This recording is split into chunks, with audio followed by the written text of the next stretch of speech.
नमस्कार। हमारे खास प्रोग्राम देश की बात में आपका बहुत बहुत स्वागत है। आज हम बात करेंगे भारत और चीन के बीच जो अघोषित युद्ध की जो शुरुआत हुई है, जिसमें 15-16 जून की रात को भारत और चीन के सैनिकों के बीच में झड़पबाजी हुई है, जिसमें भारतीय सेना के कम से कम 20 लोगों के मारे जाने की खबर है। और अभी तक ये पता नहीं चल पाया कि चीन के कितने जवान शहीद हुए या मारे गए हैं। आज इसी में बातचीत करेंगे। हमारे साथ दो खास मेहमान मौजूद हैं। हमारे साथ हैं कानून के जानकार है रविंद्र कुमार जी, इनसे बात करेंगे।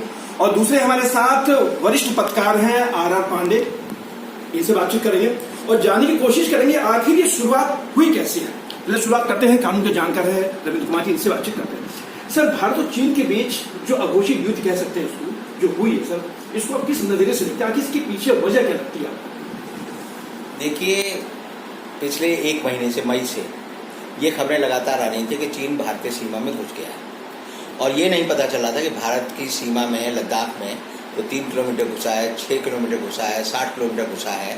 लेकिन ये खबर भारत की सरकार के लेवल पर कभी भी नहीं बताई गई कि चीन हिंदुस्तान की सीमा में घुसा है। सिर्फ ये बताया गया कि 5 तारीख को भारत और चीन के जो जनरल्स हैं उनके बीच में बात हुई सीमा पे और ये तय हुआ कि चीन 2 किलोमीटर पीछे हटेगा और भारत भी 2 किलोमीटर पीछे हटेगा। तो अब सवाल ये आता है कि अगर कोई किसी सीमा में घुसा ही नहीं तो पीछे क्यों हटेगा, और अगर चीन पीछे हट रहा है तो भारत क्यों पीछे हटेगा। तो एक बात मैं कहूँगा कि सरकार जितना छुपा रही है और जो बता रही है उसमें बहुत ज़मीन आसमान का फर्क है। और ये लड़ाई क्यों हुई, मुझे लगता है कि पिछले 3 महीने से हिंदुस्तान की तीनों सीमाओं पर, चाहे वह पाकिस्तान की सीमा हो, चाहे चीन की सीमा हो, चाहे नेपाल की सीमा हो, आप देखेंगे कि लगातार तीनों सीमाओं पर छुटपुट की खबरें आती रहती हैं और भारत सरकार जो है उन खबरों को एक तरह से छुपाने की कोशिश करती है। ना तो हमारा विदेश मंत्रालय बोलता है, ना रक्षा मंत्रालय बोलता है, बस कभी कभी हमारे जो सेना अध्यक्ष हैं नरवणे साहब वो बोलते रहते हैं, जबकि उनका ये बोलने का काम नहीं है। तो एक तरह से जनता के अंदर जो है खबरों का अकाल है और भारत की सरकार को ये बताना पड़ेगा कि ये 20 सैनिक जो जिनकी खबरें आ रही मरे हैं वो कैसे मरे। क्योंकि मुझे इसमें बड़ी अजीब बात लगती है कि वहाँ पर हमारी सेना के पास और चीन की सेना के पास ना तो कोई गोली चली, न बारूद था, बल्कि हाथ से और डंडों से हमारे सैनिकों को मारा। अब 0 टेम्परेचर में जो भी आदमी जाएगा वो अच्छे खासे कपड़े पहन के होगा, सेना की वर्दी होगी, और उसमें अगर आप किसी को डंडे और हाथों से और पत्थरों से मार दें तो एक तरह से मैं कहूँगा कि उनको कुचल कुचल कर मार दिया है। और हमारे 20 सैनिकों को अगर चीन के सैनिकों ने कुचल कुचल कर मार दिया है तो मोदी जी की सरकार से, क्योंकि मोदी जी पहले कहते थे कि अगर हमारे 3 सैनिकों के सिर कटे हैं तो पाकिस्तान के 30 सैनिकों को 1 के बदले 10 हमें सिर चाहिए। तो मेरा ये मानना है कि मोदी जी को अपनी सेना को पूरी खुली छूट देनी चाहिए कि वो चीन के 200 सैनिकों को मारकर इसी तरह कुचल कर मारकर दिखाए। सर, कल से जो स्थिति उपजी है उसके बाद से तमाम मीटिंग चल रही है भारत सरकार के, तमाम बड़े बड़े अधिकारी मीटिंग कर रहे हैं, सीडीएस में मीटिंग कर रहे हैं, तमाम तीनों सेनाओं के अध्यक्ष ने मीटिंग की है। लेकिन अभी तक जो भारत सरकार की तरफ से रिएक्शन जो होना चाहिए था वो देखने को नहीं मिल पा रहा। तो क्या कहेंगे इसको लेके आप? मैं इसे इस तरह देखता हूँ कि ये मोदी के 6 साल के काल में मोदी के सरकार पर और उन पे खुद पर एक बहुत बड़ा, सबसे बड़ा संकट है। 1962 की लड़ाई में हारने के बाद नेहरू कभी खड़े नहीं हो पाए और इसी तरह मोदी भी इस पशुवेश में है कि उनकी जो टोटल इमेज है सुपरमैन की, कि मोदी कैन डू एनीथिंग। हम समझते हैं मोदी जो है हरकुलस है, मोदी जो है भगवान हनुमान का अवतार है, वो कुछ भी कर सकता है। लेकिन मोदी का इस तरह चुप रहना लोग जो है सहन नहीं कर पा रहे और लोगों की डिमांड है कि मोदी बोले। अब ये जितनी बैठकें हो रही हैं इससे हमें कुछ नहीं पता चलता कि वो अंदर गए, उन्होंने चाय पी, कॉफी पी, क्या किया। लेकिन जनता के सामने खुलकर एक बात आनी चाहिए कि सरकार देश की रक्षा और देश की सीमाओं की रक्षा और देश के सैनिकों के सम्मान के लिए हर कदम उठाएगी और उठाकर दिखाए। जब तक वो नहीं दिखाएगी लोगों का मन जो है ये मानेगा कि हम जो है पिट गए हैं और हमारे अंदर एक हीन भावना आ गई। सर, ये हमारे साथ वरिष्ठ पत्रकार हैं आर पांडे जी, इनसे बात करेंगे। ये सर बताइए कि जो दोनों देशों के बीच जो ये विवाद काफी अब गहरा है, क्योंकि भारतीय सेना के 20 लोगों के मारे जाना अपने आप में दर्शाता है कि कहीं ना कहीं एक नृशंस हत्या भी है, जिस तरह से, क्योंकि वहां गोली चली नहीं है, झड़पबाजी मारा गया। भारत सरकार के रुख को लेकर आप क्या कहेंगे? इसमें तो मुझे स्पष्ट रूप से ये दिखाई दे रहा है कि कहीं ना कहीं हमारी लापरवाही है, क्योंकि जब हम जा रहे हैं, हमने जब फैसला हो चुका है कि हमारी सेनाएं 2-2 किलोमीटर पीछे हट रही है, इस बीच में हमें रैकी करने जाने के लिए हमें भी तैयार होकर जाना चाहिए, क्योंकि चीन की चालबाजी से हम शुरू से ही वाकिफ हैं। चीन कहता कुछ है और करता कुछ है। तो ये हमारी कहीं ना कहीं फेल्योर है जब वो हमारे सीमा में आके, या एक कहिए कि डिस्प्यूटेड अगर सीमा है इसके बावजूद भी अगर आके वो हमारे यहाँ बना रहे हैं। एक तो गवर्नमेंट की फेल्योर वहाँ पे है कि इतने एक दिन में वो कुछ बना नहीं है, वहाँ पे कुछ ना कुछ टाइम लगा है, वहाँ पे 10 दिन 15 दिन महीने भर, वो भी हमारी जो एजेंसियाँ हैं वो भी नहीं पता लगा पाई। इसके बावजूद भी जो हमने स्टेप लिया वो भी सफिशिएंट नहीं था। वो सिर्फ हम ये मानते रहे कि नहीं जी हम तो महात्मा गांधी, अगर एक गाल पे मारे दूसरा गाल पीछे कर देंगे, ये स्थिति लेके चले गए। अभी जब हमारी सेना जब वहाँ पे जा रही थी तो क्यों जा रही थी, कैसे जा रही थी, इतना कम ट्रूप्स हमारे पास, कैसे वहाँ से लोग जा रहे थे। अभी वहाँ से जो रिपोर्ट आ रही है वो है कि वहाँ से पत्थर इन्होंने फेंका, पहले तैयारी करके रखी थी, डंडे से मारा, नदियों में जाके गिरे। तो जो सारी स्थितियाँ हैं कहीं ना कहीं ये कन्फ्यूजन है जो कभी क्लियर स्थिति अभी नहीं पता चल रही है। वैसे भी अगर सर देखा जाए अंतर्राष्ट्रीय स्तर पर ये भारत और चीन के बीच जो ऊर्जा विवाद जो है, अंतर्राष्ट्रीय स्तर पर आप उसको किस नजरिए से देखते हैं? क्या ये मामला थमेगा या मामला और भी आगे जाएगा, आगे बढ़ेगा? कि अंतर्राष्ट्रीय स्तर पे अगर देखा जाए तो इसमें कुल मिला के एक जो वैश्वीकरण की जो हमारी एक नीति रही है पूरे विश्व में इस समय चल रहा है कि कोरोना से एक मुक्ति पाया जाए, कोरोना पे कैसे रिएक्शन आए, फिर पाकिस्तान का हमारा जो पड़ोसी है पाकिस्तान से हम किस तरह से निपटें, फिर बीच में इनको पैदा किया गया। तो सारी एक चीन की चालबाजी है और चीन की चालबाजी को हमें अच्छी तरह से समझना पड़ेगा। हम ये कह सकते हैं कि मोदी गवर्नमेंट पे या हमारे जो अभी भारतीय मौजूदा गवर्नमेंट है उसके लिए एक बहुत बड़ा ब्लैक स्पॉट लगेगा जिसको धोना बहुत आसान नहीं होगा। सर आप क्या कहेंगे कि चीन को अब जवाब देने का माकूल समय आ चुका है? देखिए ऐसा है कि अगर आप राजनीति समझें तो इसे हम कहते हैं जियो पॉलिटिक्स। जियो पॉलिटिक्स में क्या है कि सार्क था, सार्क में 7 देश जो थे वो हिंदुस्तान के चारों ओर थे और हिंदुस्तान उनका एक मुखिया था।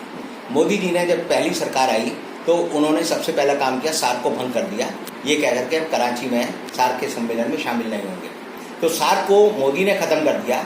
उसके बाद क्या हुआ कि सार्क खत्म होने के बाद सार्क के जो संबंधित देश हैं उन पर धीरे धीरे चीन ने कब्जा कर लिया। पाकिस्तान में चीन जो है सड़क बना रहा है, बांध बना रहा है, तो पाकिस्तान उसके कब्जे में है। उसने नेपाल को अपने कब्जे में कर लिया, नेपाल में वो काठमांडू तक जो है रेल बिछा रहा है। आप देखेंगे उसने बांग्लादेश पे कब्जा कर लिया है, बांग्लादेश को उसने वित्तीय मदद दी और वित्तीय उससे अपने मजबूत टाइज कर ली। हमारा जो श्रीलंका है उससे उसने अपने संबंध अच्छे कर लिए। म्यांमार से जो है चीन के संबंध हमसे ज़्यादा अच्छे हैं। और इवन मालदीव जो एक छोटा सा देश है उस पर भी चीन ने वहाँ पर अपना जो है प्रभुत्व जमा लिया है। तो जियो पॉलिटिकल लेवल पे इंडिया को चीन ने चारों तरफ से घेर लिया है और घेरने की बात को जो है 6 साल से सबको नजर आ रही है कि जियो पॉलिटिक्स क्या होती है। लेकिन मोदी सरकार जो है वो एक तरह से उसका एक ही नारा है कि लोगों को झूठ बोलते रहो और दूसरा जो है कि नेहरू को गाली देते रहो। तो नेहरू को गाली देने में और झूठ बोलने में वो क्या हुआ कि अपने झूठ को खुद ही सच मानने लगे और वो समझते हैं कि जो हम कर रहे हैं हम सबसे ताकतवर है तो हम सबसे ताकतवर हैं। उससे क्या है कि आप अगर रियलिस्टिक पॉलिटिक्स करेंगे तभी आप जो है चीन को ठीक कर सकते हैं। और रियलिस्टिक पॉलिटिक्स करने के लिए रियलिस्टिक दिमाग होना चाहिए, रियलिस्टिक लोग होने चाहिए जो आपको सच बोले। अगर आपके चारों दरबारी हैं जो आपकी हाँ में हाँ मिलाते रहते हैं कि वाह वाह वाह वाह, तो आप समझ लीजिए कि आपका अंत जरूरी है, क्योंकि आप जो है सच को नहीं समझ रहे। सच को समझना जरूरी है और चीन को हराने के लिए हिंदुस्तान को आर्थिक, सामाजिक, राजनीतिक और सैनिक हर दृष्टिकोण से और कूटनीतिक दृष्टिकोण से अपनी पूरी की पूरी पलटन को लगाना पड़ेगा, तब हम चीन को खत्म कर सकते हैं। क्या सर आपको लगता है कि चीन की इस हरकत के बाद जो अंतर्राष्ट्रीय समुदाय में जो भी छवि बनी होगी तो तमाम राष्ट्रों को ये क्या सोचते होंगे कि तमाम राष्ट्र भारत की मदद करेंगे, भारत के पक्ष में? ये क्या लगता है आपको इस हालात जो उपजे इसके बाद से? देखिए कोरोना इंसिडेंट के बाद पूरा विश्व 2 भागों में बट गया है। एक पक्ष जो सशक्त है वो भारत का साथ दे रहा है और दूसरा है जो उसके साथ में अभी खड़ा है। तो हमारे पास एक ही साधन है कि चीन की जो आर्थिक स्थिति है उसको छिन्न भिन्न किया जाए, तहस नहस किया जाए। और भारत के पास क्षमता है, चूंकि भारत का बाजार बहुत ही सशक्त है चीन के लिए। तो भारत के बाजार, चीन के बाजार को अगर हम खत्म कर देते हैं, चीन के मार्केट को अगर हम खत्म करते हैं तो एक बहुत बड़ी कामयाबी होगी। और ये नेशनलिज्म ला के वैसे भी लोग बोलते रहते हैं कि भाई हमें चीन के सामान को खत्म करना है, हटाना है, वहाँ से चीनी सामान का बहिष्कार करना है। तो एक तो एजेंडा ये रहेगा कि इसको खत्म किया जाए। दूसरा, अमेरिका और अमेरिका से जो संबंधित और भी सारे जो देश हैं वो अगर कदम उठाए तो चीन को हम पीछे ढकेल सकते हैं। अभी सर कल की जो घटना हुई थी, ये 15-16 जून की जो घटना हुई, उसके बाद से चीन ने खुद बातचीत करने की पेशकश की थी और चीन का ये भी बयान लगातार आ रहा कि हम इस मसले को बातचीत से सुलझा लेंगे। दोनों देशों के बीच बातचीत भी चल रही थी, जिस सीमा विवाद को लेकर काफी समय से दोनों के बीच विवाद चल रहा है। लेकिन इसके बीच जो उसका आरोप प्रत्यारोप कर रहा है कि भारत ने पहले शुरुआत की, प्रोवोकेशन की, तो ऐसे में क्या कहेंगे, चीन अभी रुकेगा या चीन से आगे और बढ़ेगा? सीमा विवाद तो है ही नहीं हमारा, ऑलरेडी जो है पहले से क्लियर है सारी चीजें वहां पे।